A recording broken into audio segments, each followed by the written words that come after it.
Yeah, that's the beauty of cigars. It's not a mechanical thing like cigarettes. You're really enjoying something, an experience with someone somewhere. Hello and welcome to an all-new Deep Cuts Live. I'm your host, Antoine Reed, and today we're going to be speaking to Luis Miguel Torres. He is the co-founder and managing director for Freud Cigar Co. So Freud Cigar Company made its debut at last year's Premium Cigar Association or PCA trade show. It's a new cigar brand, but they're going for a completely different share of the market. They're going for the ultra premium. So the price point may be a little bit high, but the experience is all worth it. We're going to be talking to Luis today about how he started his company, why he started his company, and we'll take a look at the different cigars in Freud's portfolio. So let's get to today's interview. Luis, welcome to Deep Cuts Live. Antoine, thanks so much for having me. I appreciate it. Yeah, I wanted to have you on because your brand was one of the ones that I saw at last year's Premium Cigar Association PCA trade show.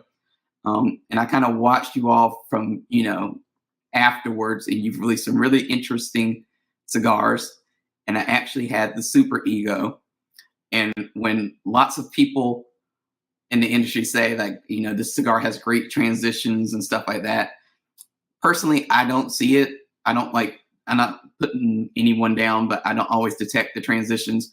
But with Super Ego, I thought it was a really interesting cigar because you actually really do, get transitions. You get different experiences based on how much of the cigar you actually smoke. So that excited me because, like I said, I'm not really a cigar aficionado. I'm not a cigar, expert. So when You I don't have to be, and there are very so few, when I if any, if they exist. yeah. Yeah, no, we wanted to make a cigar that would be enjoyable for most anyone. We wanted it to be something that wasn't overpowering, something that would have a journey. And Super Ego accomplished all of that. It's a delightful kind of an entry level cigar. It's a fantastic morning cigar. We worked a long time to make the blend. It's got Nicaraguan, Ecuadorian, Dominican tobacco. It's just a fantastic smoke, and you're right. It transitions, and it's a complex, beautifully blended cigar. We're really proud of it. So I'm glad you had those comments. I appreciate. Yeah. Um, and we're going to talk a lot more about all of your other cigars that you have in your portfolio. But before we get into that, I want people to kind of get to know who you are, and I want to get to know who you are because, Oh, like I okay. said, I followed you on social media a bit, so I know you're a big family man.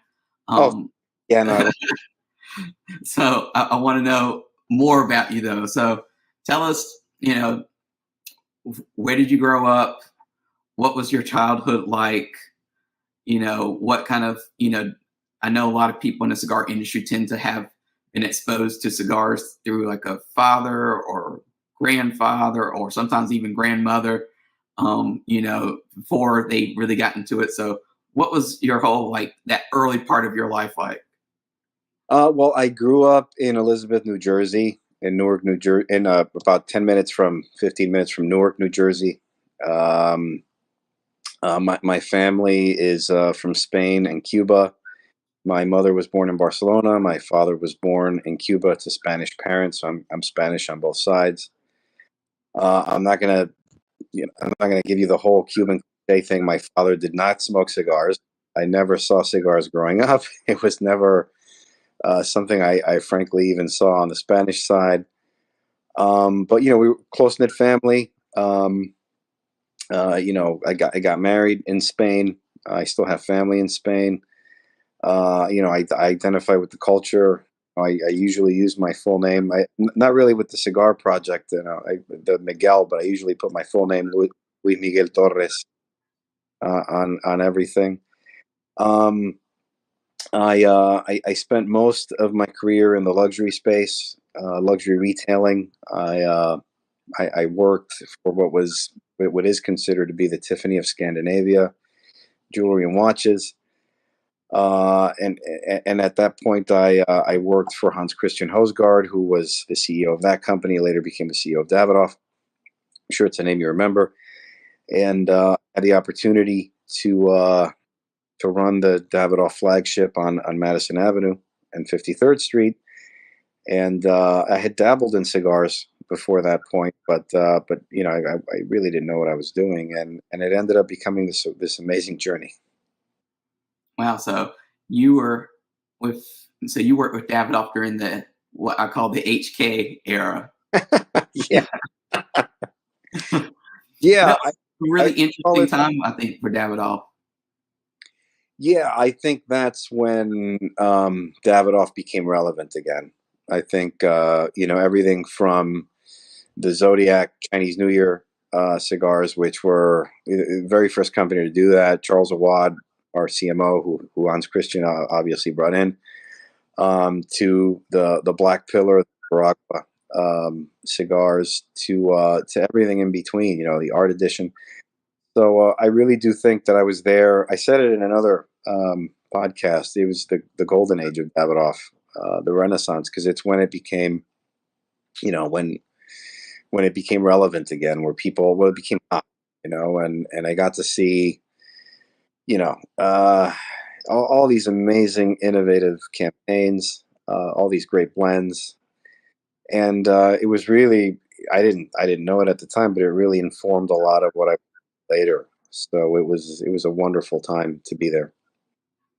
So you got your start in the industry kind of on the retail side. Yeah. So what was, I think I found like the most successful people in the industry, however you want to define success, for me, is like the ones who have like the most longevity and really kind of get what's going on are those who had that retail experience. What did, you talked about how you kind of came in and this was like your exposure to cigars. So what did like working in that environment, like how did it really shape how you saw cigars? Like how did you start to say, oh, this is what cigars are all about, or this is what this lifestyle is about? Um, yeah. So I had smoked cigars. I had dabbled in cigars. I enjoyed cigars before I started working for Davidoff, but I really didn't have the appreciation for what Davidoff is, uh, and had forged, created, and later on the retail side, kind of shaping what that should be, what that could be, and that's where I think my contribution came. And just getting to know the people. We used to make jokes that you'd have a hedge fund manager next to a garbage man in our lounge. I mean, that's the beauty of cigars, is that it unites people. And then my mandate was to elevate price points, to make it more of a luxury play. We were successful. We had great success in Madison Avenue in New York City, and that's why I got promoted, and that's why I had the opportunity to open more stores. But but working, to your point, in retail, and working to your point at Davidoff, it really informed what this whole thing we're so passionate about should be, which is community, enjoying moments together, sharing, camaraderie, time, and that's why it's such a beautiful industry. I mean, it really is special. And you talked about elevating the product to this new level with luxury. And I'm always curious about, you know, new people to the cigar industry always want to know, if they pay more for a cigar, does that mean that it's going to be higher quality than a cigar that's maybe under $10? Yeah. Like I'm sure that you got that a lot working in retail. Like people would say, oh, this, there's some cigars that cost $80. There's some, I know Davidoff with the Oro, Horrible. it's a couple hundred. So how do you approach that area of the industry where the price point versus the experience that you get, I guess, is a good angle? Yeah, so Harvard has something called the Hip Hop Archive, and they catalog the hip hop golden age, 1978 to 1994. And when people ask me this question, I always say that we're in the premium handmade cigar golden age. You can get a great cigar at almost any price point, and you don't have to spend an arm and a leg. It doesn't have to be unaffordable. That being said, the cigars that are part of Freud are on the high side. We're a luxury brand, and you can get a great cigar for $12, $15, even $8. But it's an affordable luxury where you can spend a little more to get something a little bit more curated. But you don't have to spend a lot. It doesn't necessarily mean it's better if it's more money, of course. So I think consumers, whether it's watches, cars, everything else, there's this probably a misconception. I mean, the expectation is that if it costs more, it should be better, but it's not always the case. Yeah, definitely. I know some people get surprised because they have the high end cigars, they have the low end cigars, and they say I kind of like the low end price point, a lot more than I like the high end. So, um, how long? So after you worked in retail, what came next? Did Freud come next, or was there some other steps in your career? Well, I was at Davidoff so I was in jewelry watch business to start out my career. I worked at Davidoff for about 8 years. Then I went to Casa Monte Cristo. I'm sure you know. I was at Hmm. that business for about a year. Then I worked, consulting, private equity. Got into a lot of different things, and then this kind of happened. David Stadnick was in my wedding. He was a friend of our family and venture capitalist. He was always curious about the cigar business, and we had been talking for a while, and one thing led to another, and we partnered up to do this, and it ended up being this great journey. So that's kind of the arc of my career. Working at Davidoff for the majority of my career, I got to meet a lot of people like Eladio Diaz, like the Ventura family, and a lot of other wonderful folks. So it gave me the underpinnings to do what I was going to do next. So it's been great. So you make it sound a lot easier than I know that it probably was. Like you all just didn't, at the wedding say, "Oh, we're going to start a cigar brand," and go, "Oh, cool, yeah, let's do it." So what, I always love to focus on this with deep cuts because I know there's so many people out there who are cigar smokers that always have like this moment where they're like looking at the cigar they're smoking and thinking, "I could do this. I could make my own cigar, and it Oh, will be yeah, like no, this, and it will be like that." What Tell people what that experience is really like just taking it. I'm like yeah, you found a great partner and all, yeah. but that didn't guarantee that that was going to be success. So what was that experience like when you after you both agreed, like, yeah, this is something we want to do? What what Well, happened next? well, first I should say I've been asked by countless people, hey, should I start a cigar brand? And my retort is always open a coffee shop. You'll probably do better. Like it's tough. There's a lot of competition. It's complicated. And I made that into a joke for years. And I never thought, I never dreamed that I was going to be, running a cigar company. I really, Hmm. and um, you're right. It's a lot of work. I was like, is this going to work? I picked the name of the company thinking that it would make sense. It's such a world historical figure, a prolific cigar smoker.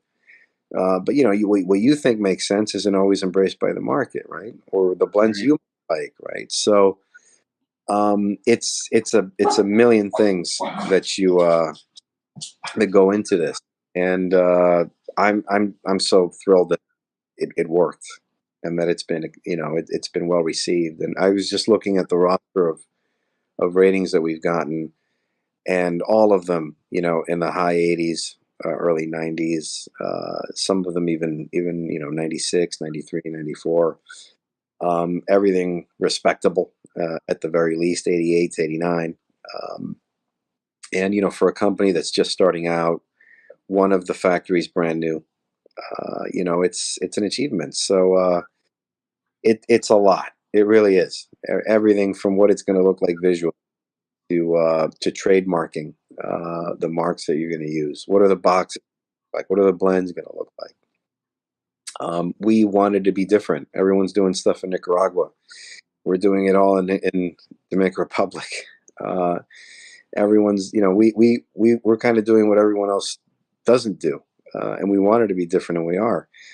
And it's hard. It's hard, but when you have success, there's nothing like it. So it's been a great journey.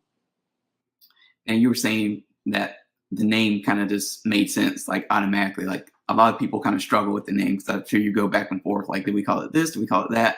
Oh But for yeah. you, like, what was the naming process really like? Like, was it really? Because I know even anybody who's in the creative field, like anytime you have to come up with a name for something, that's usually like the most grueling and like worst part of the whole experience because you're like, I have no idea if this is gonna work. You're thinking long term.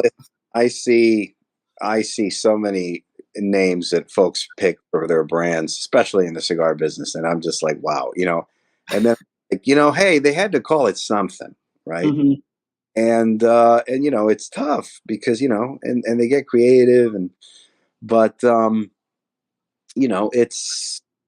it's it's really the hardest thing, I think, and to pick something that's credible, that makes sense, that resonates. That's very, very hard.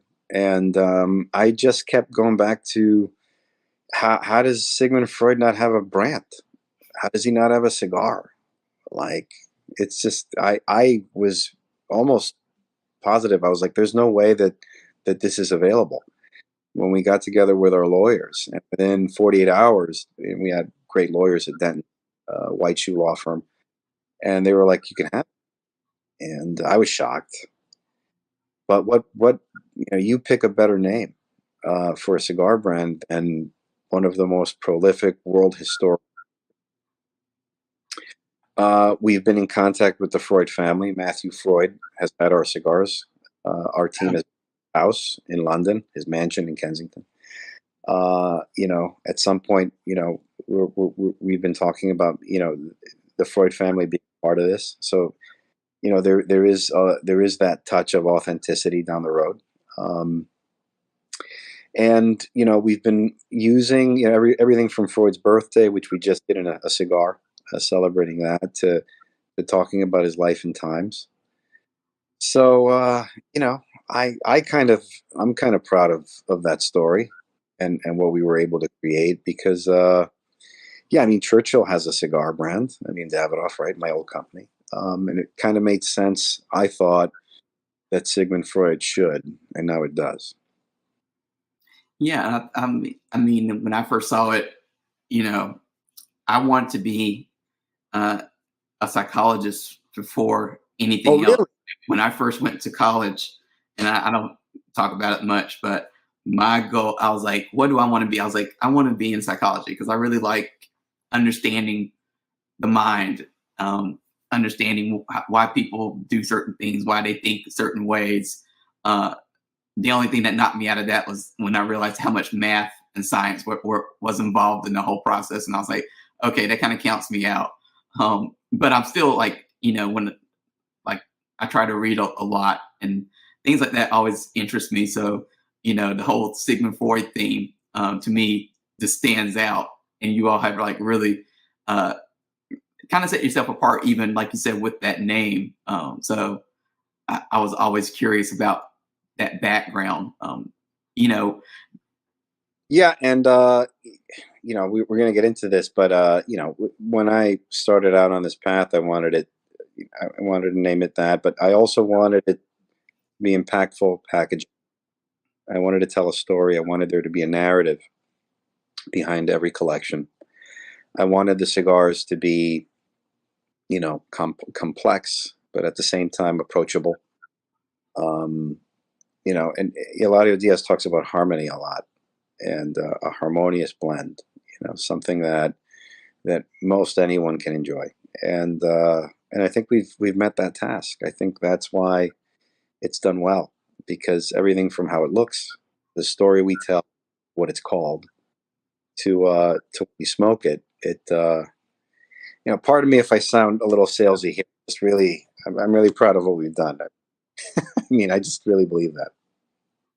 Yeah, and especially working in retail, I'm sure that the branding, the bands, like how a cigar looks. I think that plays a much bigger role in Huge. how than what people like to play it up with. Like they always like focus on the blends, and I think the blends are great.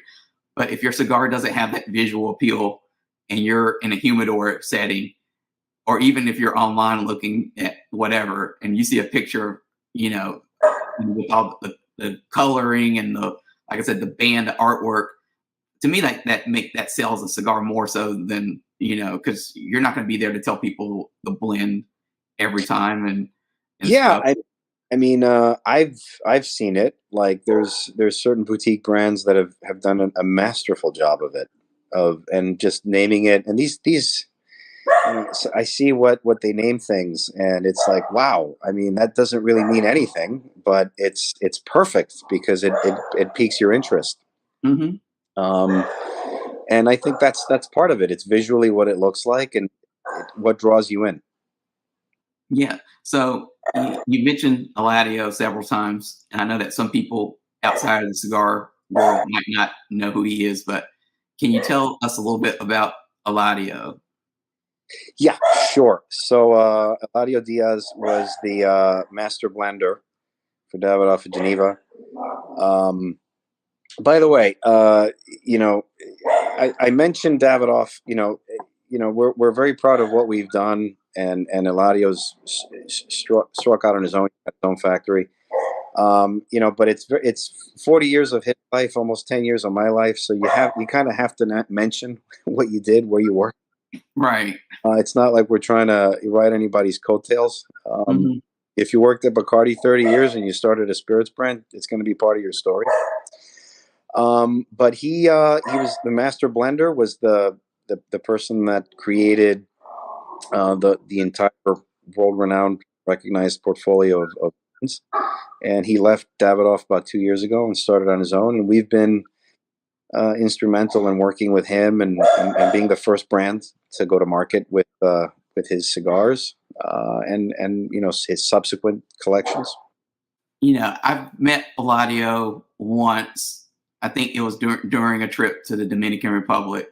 So I know he's like the master when it comes to making blends and such. So how soon after when you decided to start this company did you know that you wanted to work with Eladio as opposed to anyone else in the industry?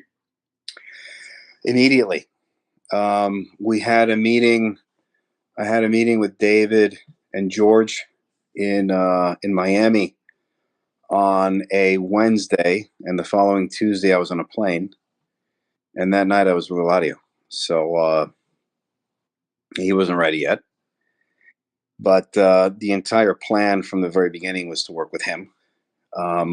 We had remained in touch. We're friends, close friends. So you know, it was serendipity. It was what we wanted to do, what I wanted to do.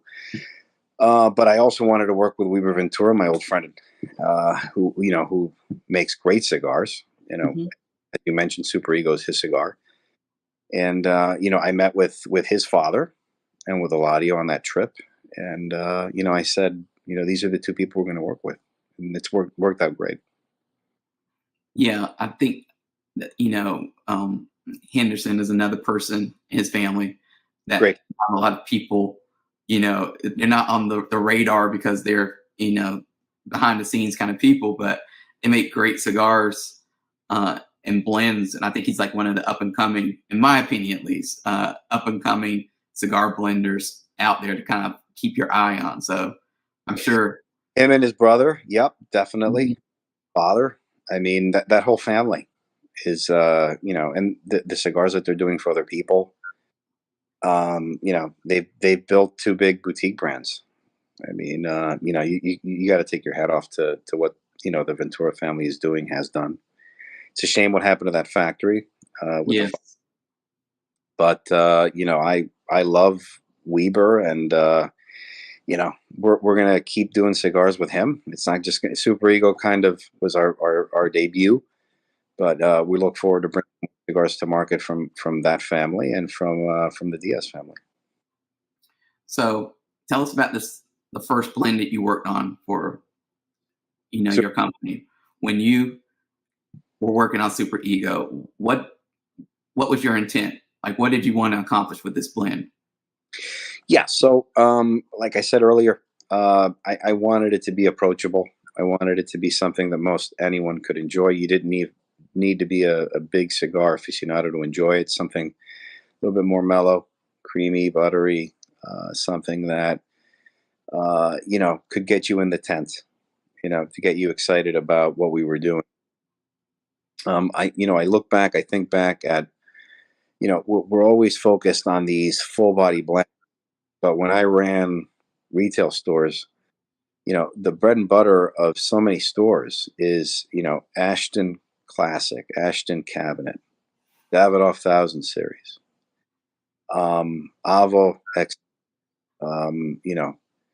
Monte Cristo White. I mean, you look at and for catalogs too, right? This is what pays the bills for so many people, and it's like we don't get excited about these cigars.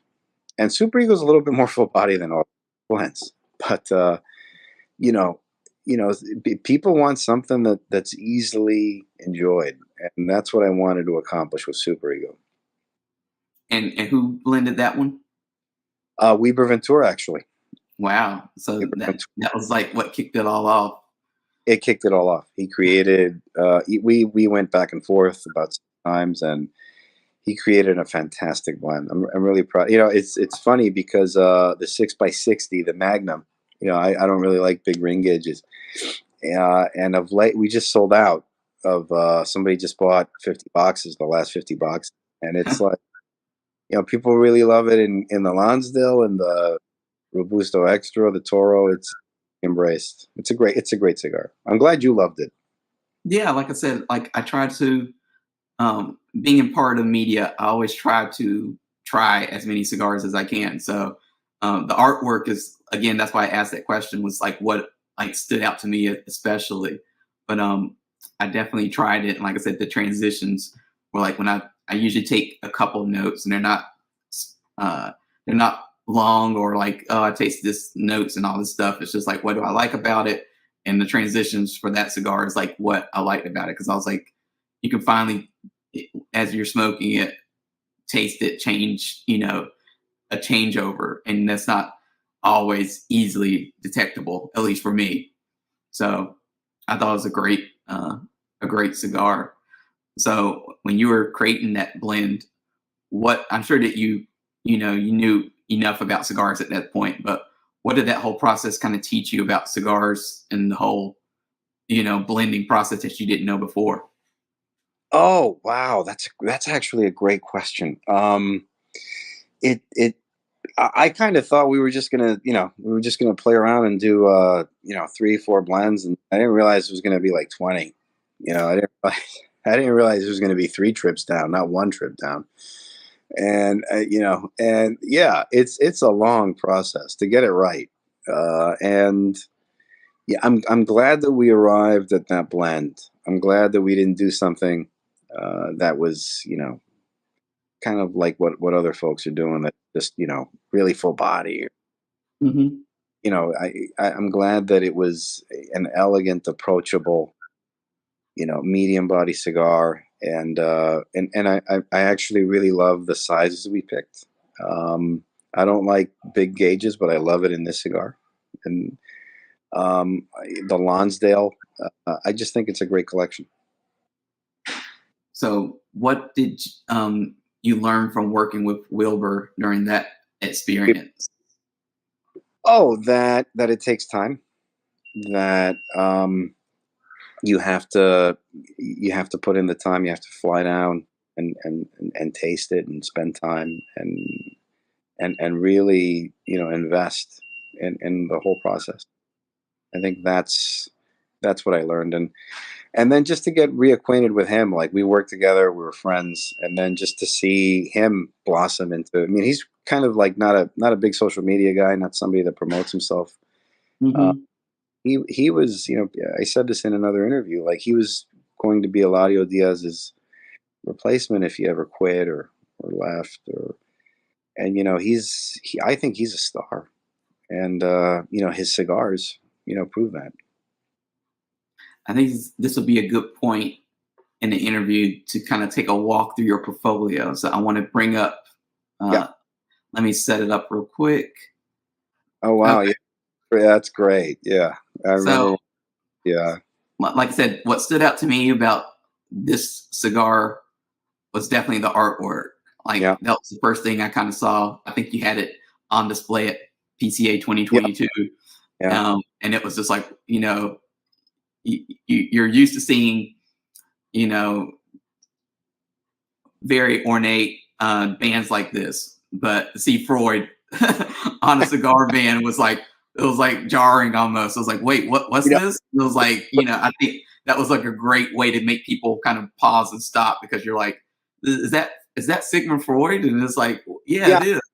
Yeah. And it's funny. It's funny because we were talking and I really wanted to use an image of Freud. And, but I kind of wanted it to be like an edgy caricature, something cool. And I remember saying, I'm not going to do it again. I'm not going to use his face again. It's a one shot deal.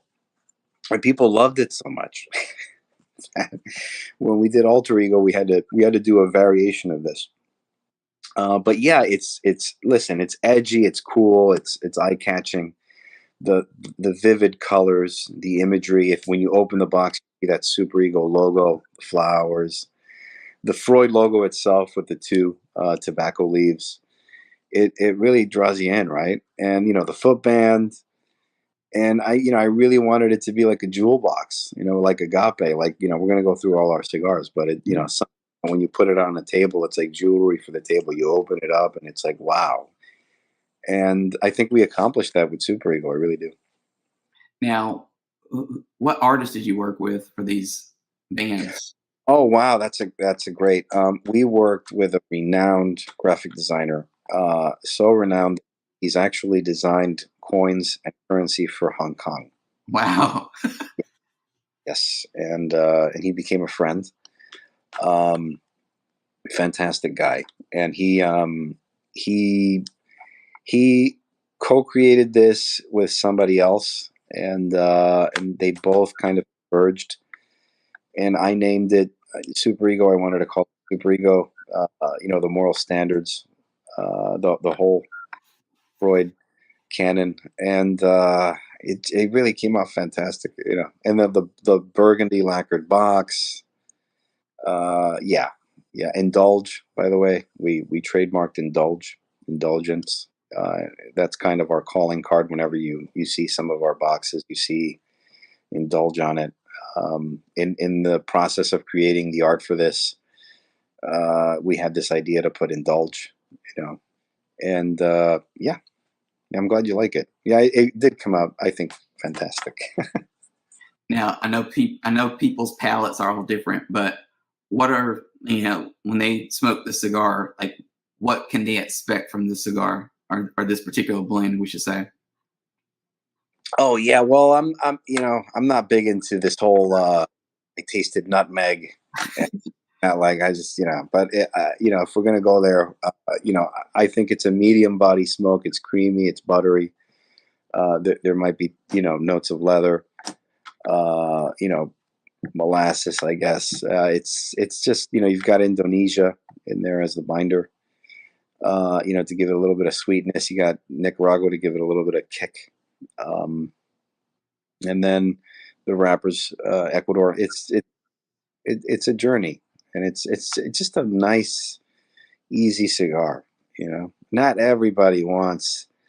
And by the way, I'm surrounded. I just moved. I'm surrounded by like 2,000 cigars. Like I have everything. I enjoy everything, but I wanted this cigar to be something that most anyone could love, and I think that's what we've achieved. Let's take a look at the next cigar. Oh, So, agape, name's right there. Yeah. A love letter to the craft. So agape means the highest form of love. We wanted this to be our first cigar with Eladio Diaz. It was actually the first cigar rolled at his factory.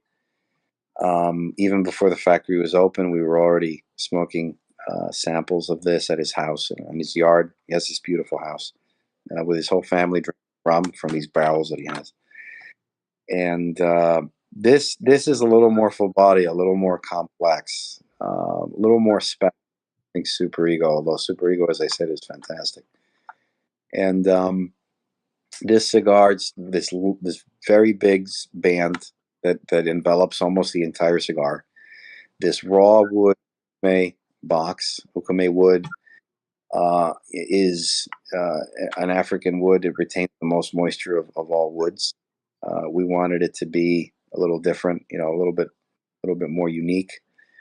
And then, a love letter to the craft. We kind of wanted this to be Eladio's love letter to the industry, his very first cigar. And it got a 90 in Cigar Aficionado. And it's actually it's been out now a year. It's actually it's actually talking about transitions. It's even changed in that year to becoming something even more unique and interesting than it even was when we launched it. Cool. It's a Robusto Extra. It's a 5x54, which, by the way, is his favorite size. And yeah, it the colors visually are striking.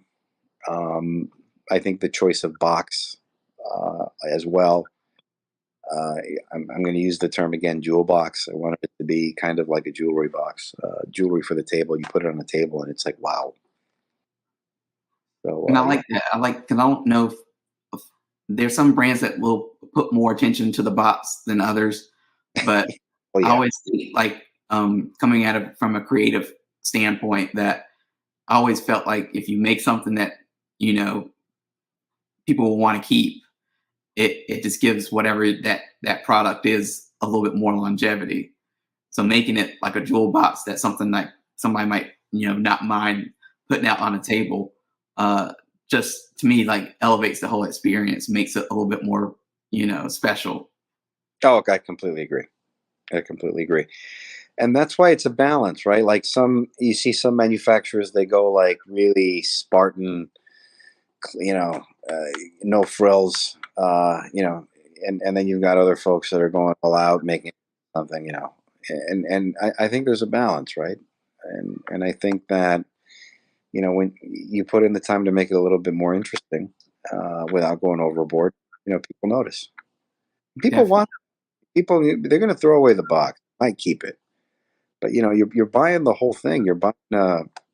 It's an experience. It really is. So, all the elements that are part of this should be special. Should be worthy of your attention. Yeah, and especially when you're thinking about when somebody buys a box of a cigar rather than just a single. I mean, it should be you should give them a reason to feel like they're getting a lot for that investment because it is an investment for a lot of people. To Yeah, get lots of something rather than yeah, just a single stick. So it that's should a, be something that they want to keep, and that's whether they're a consumer or even a retailer. A retailer is bringing this in to display in their humidor. Um, you want it to look nice, amidst all the other boxes that they have in there. yeah. That's the other thing is that you're going to be in a humidor, right, with other folks, and how are you going to stand out? What are Hmm. you and and then a lot of times cigars are gifts. So yeah, yeah. I think. So what did you think of first? What did you think of Agape? I know you liked our Super Eagle blend. What did you think of the Agape imagery and packaging? I thought it was very ornate. It was a very, to me, a stark contrast from Super Ego. Just the band and artwork is like a whole different experience. But it's like um, I don't know how to even describe it, but I thought the artwork again. The moment I saw it kind of come on sale through, I think I purchased it from Small Batch Cigars or something like that.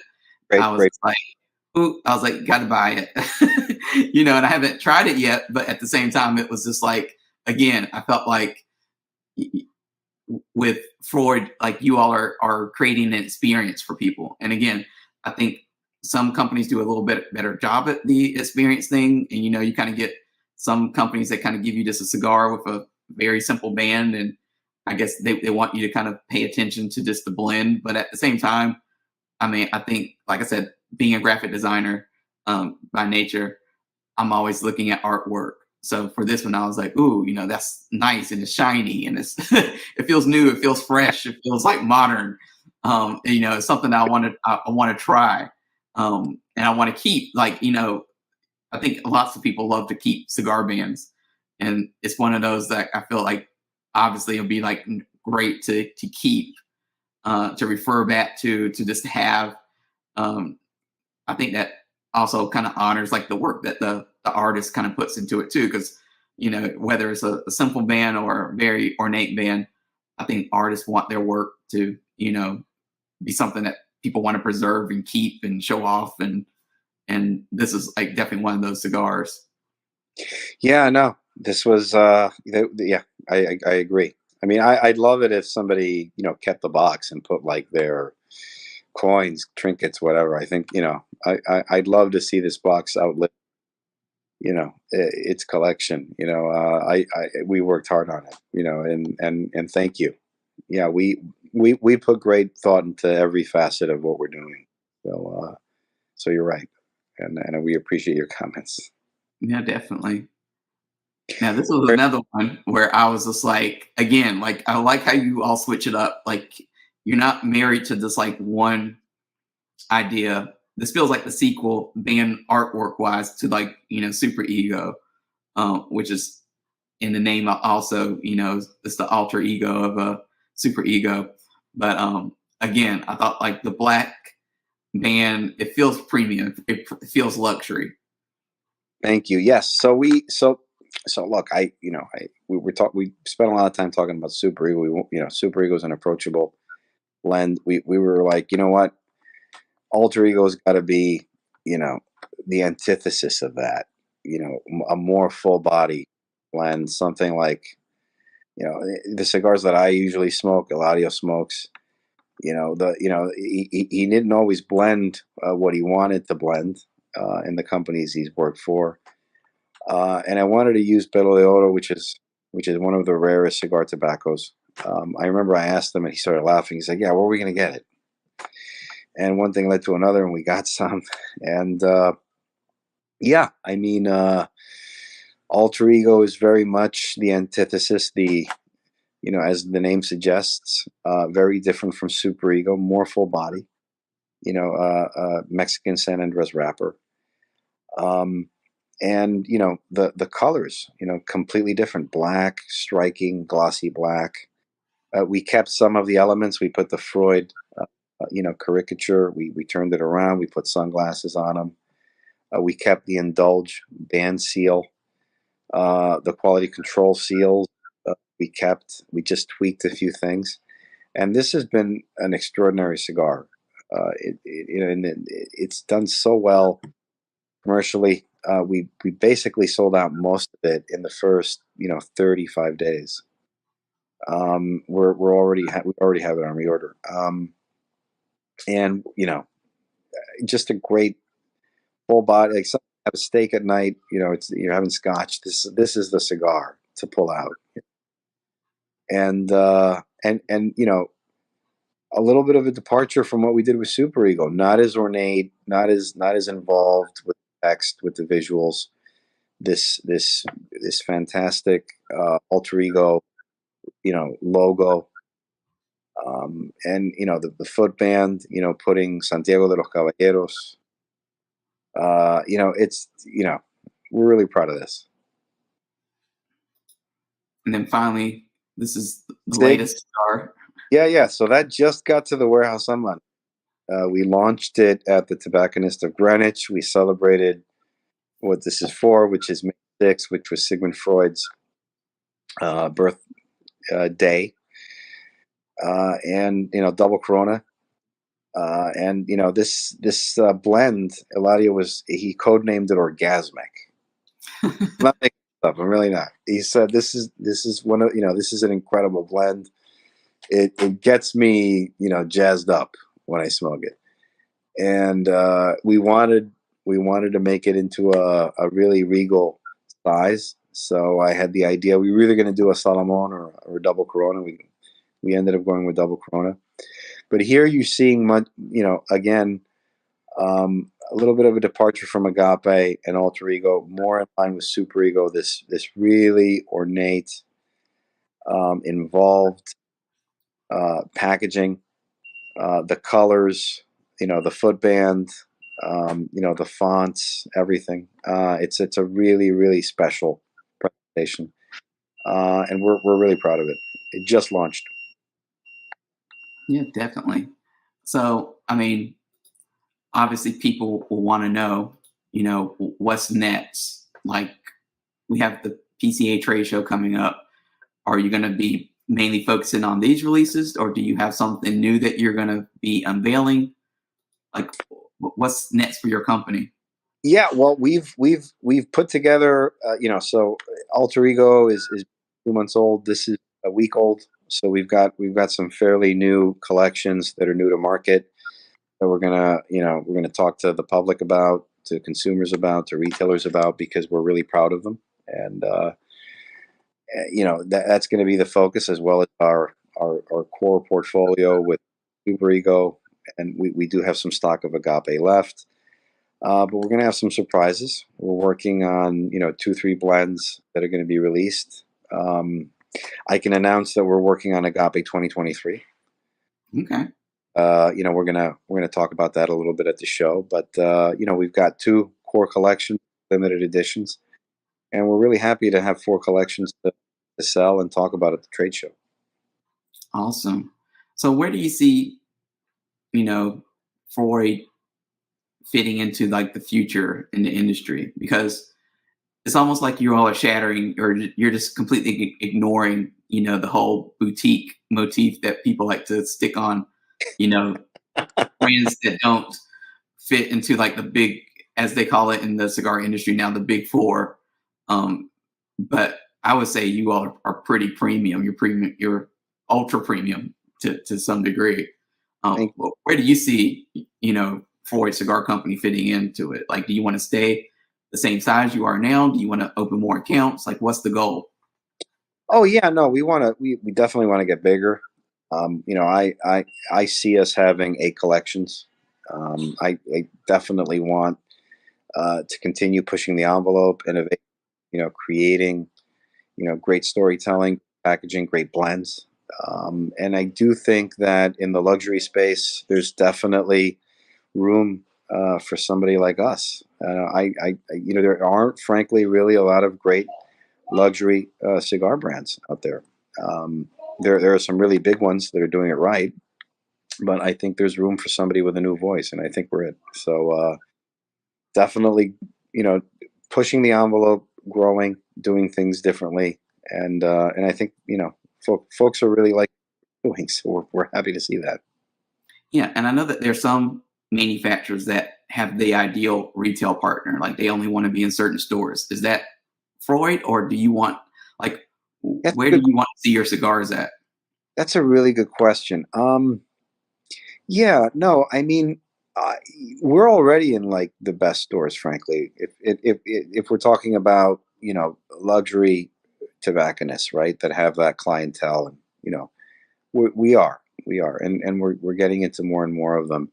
But I don't want to just be a brand that is just in those doors. Like I'd like it to be where a cool boutique cigar lounge, has Freud too. You know what I mean? I don't, I want everybody to love this. You know what I mean?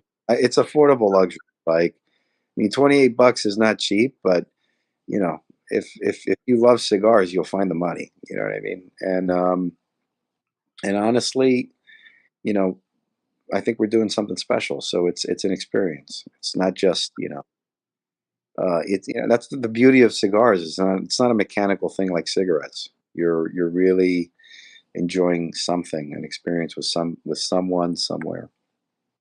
And just in general, like, where do you see the industry going in terms of the idea of the ultra premium market as opposed to the, just the, I guess, the middle between that and just, cigars in general? Like, where's the industry? Do you see it leaning more towards, ultra premium stuff? Do you see it going more boutique? Like, Um, it's a good question. I mean, I think you're going to see the price points keep going up. I think you've already seen that no matter the segment. I think that's going to continue happening. When we're talking about ultra premium, um, I don't really think we're ultra premium. I certainly think we're luxury and premium, but we're not yet into the $100 range or the or the 80-90 range for a cigar. We mhm. at some point. Um, I think that a lot of the recent players that are trying to get into those price points, it's going to be tough. Um, you know, I think you can push the envelope on price, but it has to make some sense. So, yeah, to answer your question, I think overall in aggregate, you're going to see prices going up more and more. Um, it just things cost more to make. And at the top end, I think you're going to see a lot of people dip their toe in, and with varying degrees of success. Wow. Um, at this point in the show, I usually like to kind of close out this part of the interview with two questions. Yeah. The first, the first of those questions is, do you have a philosophy that you live by? Philosophy, that's a great question. I I always try to look at the best. I'm not one of these folks that's always thinking the worst of things or people or situations. I always try to look at the best, and it served me well. I try to, and I learned that from mentors, people I loved, and it has served me well. Like I always think the best of things. So that's kind of, if I had a philosophy off the top of my head, I'd say that. And the last of those questions is, I want you to finish the sentence. Louis Torres is, Luis Torres is, uh huh. oh, passionate about so many things, and in love with his family and the premium cigar industry.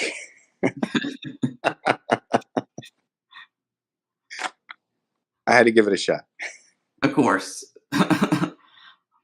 Now, since we have a few minutes left, um, another a lot of people like collaborations, and collaborations sometimes can help, you know, get you out of, the zone that you like to work in. If you could collaborate with anyone, it could be in the cigar industry or even outside of the cigar industry. Who would you collaborate with? That's a great question. Um, I mean, I am collaborating with my two favorite people. The other people that I might consider collaborating with, I know very well and are friends of mine, and they don't collaborate with anyone. So go there. Um, I think it'd be a lot of fun to collaborate with a spirits brand, and we're looking at doing things in this. By the way, we're looking at doing. We're already on our way to doing things in the tequila and whiskey and rum space. So I think a collaboration with a great spirits brand would be fun. It would be fun if it was the tequila. Not that I'm a big fan of tequila, but I Um, just know that a lot of the cigar people always go towards, the rum or the bourbon, and like little tequila gets left out yeah. of the Oh yeah.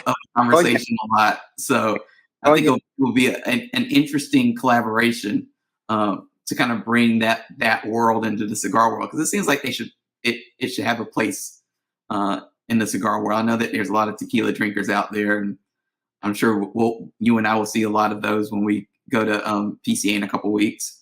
Yeah. So Yeah. Like when I was in the retail business, you'd always have clients come in and bring their own bottles of stuff, and they'd offer you.